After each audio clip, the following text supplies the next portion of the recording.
अस्सलाम वालेकुम फ्रेंड्स, मैं हूं यासीन और स्टोरी फैक्ट्स चैनल में खुश आमदीद। फ्रेंड्स, दुनिया के तमाम ममालिक में उनकी सीक्रेट एजेंसीज एक ऐसा इदारा होती हैं जो उस मुल्क के दिफा की पहली और आखिरी लकीर का किरदार अदा करती हैं। और इन सीक्रेट एजेंसीज में काम करने वाले लोग भी बिलाशुबा जहनी और आसाबी तौर पर बाकी लोगों से मजबूत होते हैं। फ्रेंड्स, पाकिस्तान की खुफिया एजेंसी ISI एक इंतहाई मुनज़्ज़िम इदारा है जिसमें काम करने वाले सोल्जर्स अपनी जान, माल, हत्ता के हर चीज को पीछे रखकर इस वतन का दिफा करते हैं।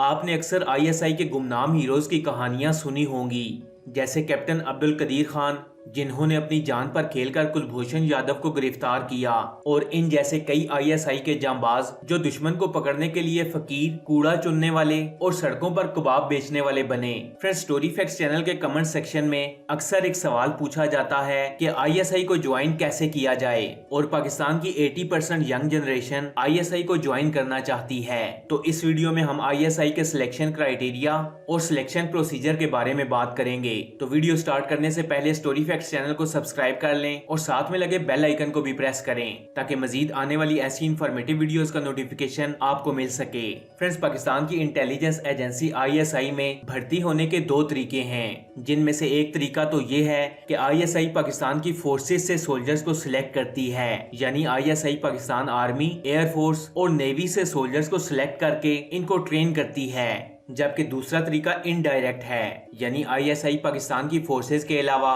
सिविलियंस को भी शामिल करती है। तो सबसे पहले बात करते हैं ISI के सिलेक्शन के फर्स्ट प्रोसीजर की। फ्रेंड्स, ISI में शामिल होने के लिए पाकिस्तान आर्मी, एयरफोर्स और नेवी के सोल्जर्स अपने यूनिट के कमांडर की रजामंदी के बाद अपनी एप्लीकेशन ISI में सबमिट करवाते हैं। और फ्रेंड्स, मैं आपको बताता चलूं कि ISI में शामिल होने के लिए ऑफिसर होना जरूरी नहीं है, बल्कि एक सिपाही भी ISI की रिक्वायरमेंट्स कंप्लीट करने के बाद ISI का हिस्सा बन सकता है।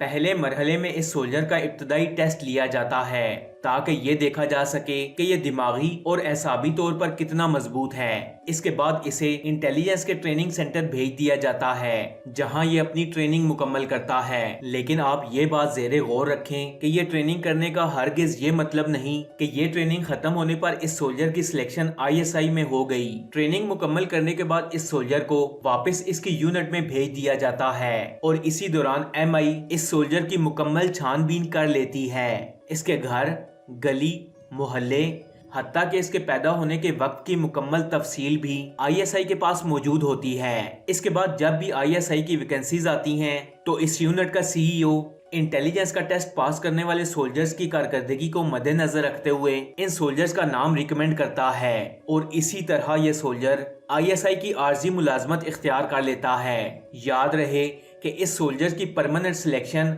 अब भी नहीं हुई। परमानेंट सिलेक्शन के लिए अभी सोल्जर को कई और कड़े इम्तिहानों से गुजरना पड़ता है। फ्रेंड्स, इसके बाद बात करते हैं ISI में शामिल होने के दूसरे तरीके की। आपने कभी अखबार, न्यूज चैनल या किसी भी प्लेटफॉर्म पर ISI की वैकेंसीज के बारे में ना तो सुना होगा और ना ही देखा होगा। तो फिर सवाल ये है कि ये वैकेंसीज आती कहाँ हैं? फ्रेंड्स, ISI दरअसल वजारत दिफा के अंडर आती है। इस तरह पाकिस्तान गवर्नमेंट की तरफ से वजारत दिफा के लिए जॉब्स शाया की जाती हैं, जिसका रिटन टेस्ट FPSC यानी federal public service commission conduct करती है। पास होने वाले उम्मीदवारों को एक कंप्लीट प्रोसीजर के थ्रू आगे लाया जाता है, और इस प्रोसीजर में अगर कोई ये सोचे कि कोई सिफारिश चलेगी तो ये एक नामुमकिन बात है। इस सिलेक्शन से पहले मुख्तलिफ डेजिग्नेशन की वैकेंसीज शाया की जाती हैं, जिनमें कम से कम तालीम मैट्रिक रखी जाती है। फ्रेंड्स, सिलेक्ट किए जाने वाले उम्मीदवारों के टेस्ट मुख्तलिफ मराहिल में मुकम्मल किए जाते हैं और इस सिलेक्शन के लिए कई महीने का वक्त दरकार होता है, और इसी दौरान मिलिट्री इंटेलिजेंस इन उम्मीदवारों की जांच पड़ताल भी कर लेती है। फ्रेंड्स, यहाँ मैं आपको एक बात बताता चलूँ कि वो उम्मीदवार जो बॉर्डर्स के करीब रहते हैं उनकी सिलेक्शन काफी मुश्किल होती है। ये तमाम मराहिल मुकम्मल करने के बाद ये उम्मीदवार जान पाता है कि वो कहां और किस पोस्ट के लिए तैनात किया गया है। लेकिन यहाँ भी मैं आपको ये क्लियर करता चलूं कि सिलेक्ट होने वाले उम्मीदवारों को ISI नहीं बल्कि ज्वाइंट इंटेलिजेंस या ज्वाइंट इंटेलिजेंस ब्यूरो में शामिल किया जाता है, और फिर उसकी काबिलियत को मद्देनजर रखते हुए उसकी सिलेक्शन MI, IB और फिर ISI में कर ली जाती है। फ्रेंड्स, देखने और सुनने में तो एक इंटेलिजेंस एजेंट की लाइफ बड़ी पुरकशिश नजर आती है, लेकिन यकीन मानिए कि ये एक इंतहाई थ्रिलिंग और मुश्किल नौकरी है।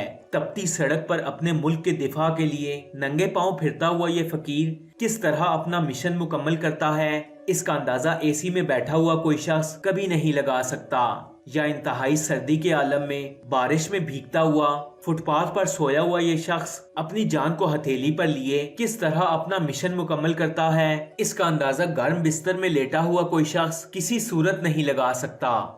फ्रेंड्स, मैं उम्मीद करता हूं कि आपको इस वीडियो से बहुत कुछ जानने को मिला होगा। ऐसी और इन्फॉर्मेटिव वीडियोस देखने के लिए स्टोरी फैक्ट्स चैनल को सब्सक्राइब कर लें और साथ में लगे बेल आइकन को भी प्रेस करें ताकि मजीद आने वाली ऐसी इन्फॉर्मेटिव वीडियोस का नोटिफिकेशन आपको मिल सके। मैं मिलूंगा आपसे अगली वीडियोस में, तब तक के लिए अल्लाह हाफिज।